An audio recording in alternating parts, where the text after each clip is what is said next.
Será que nós, os trabalhadores, somos imbecis de reivindicar alguma coisa que prejudica a gente? Vamos deixar um pouco de lado as grandes empresas multinacionais a que você disse que tem condições de pagar. E vamos falar do dono do boteco, aquele que você não disse que não pode pagar, talvez. A dona de casa. Vamos falar do Estado, né? Você sabe muito bem que se o salário mínimo, por exemplo, dobrar o custo da máquina estatal, você sabe que vai lá para cima, né? Você não teme que um aumento brutal, imediato do salário mínimo provoque o que você não quer, que é desemprego? Vamos dizer uma coisa para você. Nesse país, a cabeça do empresariado é tão arcaica, tá? Eu tenho dito o seguinte: na hora de ganhar dinheiro, o empresário brasileiro pensa como um empresário moderno do século XXI.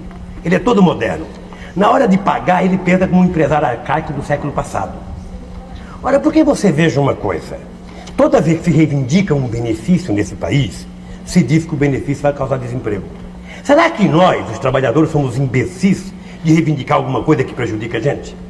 Mas se você pegar o que acontecia na Europa 30 anos atrás, quando os trabalhadores começaram a brigar pela redução da jornada do trabalho, vocês iriam ver que os empresários da época diziam o mesmo também. Não pode reduzir porque o trabalhador não vai ficar em casa, que ele vai beber. Sabe o que ele vai fazer? É um ócio muito grande.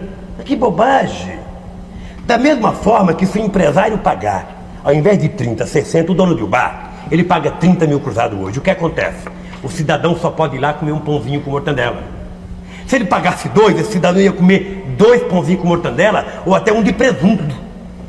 Ao invés de tomar uma cachaçinha, ia tomar uma cerveja. Iria aumentar a rentabilidade dele. Iria aumentar a rentabilidade dele por quê? Porque o trabalhador ganhou mais e pode consumir mais. É preciso acabar com essa história de que pagar mais vai levar ao desemprego. Muito pelo contrário. O cidadão vai ter o direito a comprar um sapato novo, uma meia, uma calça. Não é essa a lógica? Lula. E aí vai dar mais emprego. Lula. Agora o problema é o seguinte, é que o empresário brasileiro, eu não posso nominar aqui porque não teria como lembrar. O empresário brasileiro, ele quer lucrar o capital investido no mesmo ano. O empresário brasileiro, eu tive casos em que empresas faliram em 1979 e eu fui atrás do ministro da época, que era da Fazenda, Carlos Richtbitter. Eu fui procurar o ministro para ver se emprestava dinheiro para a empresa pagar o 13º para os trabalhadores.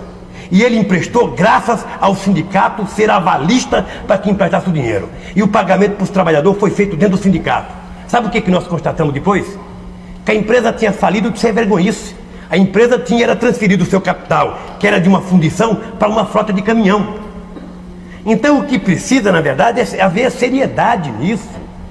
Haver muita seriedade, porque aí as coisas começam a ficar mais claras. E todo mundo vai perceber que pode-se melhorar o nível, sabe, de salário desse país sem criar nenhum transtorno maior. Agora, se eu invisto 1 milhão de cruzado hoje, se eu invisto 1 milhão de cruzado e o lucro, ao invés de eu aplicar na produção outra vez, eu já quero comprar um iate para mim, aí desgraçou tudo, a empresa vai falir.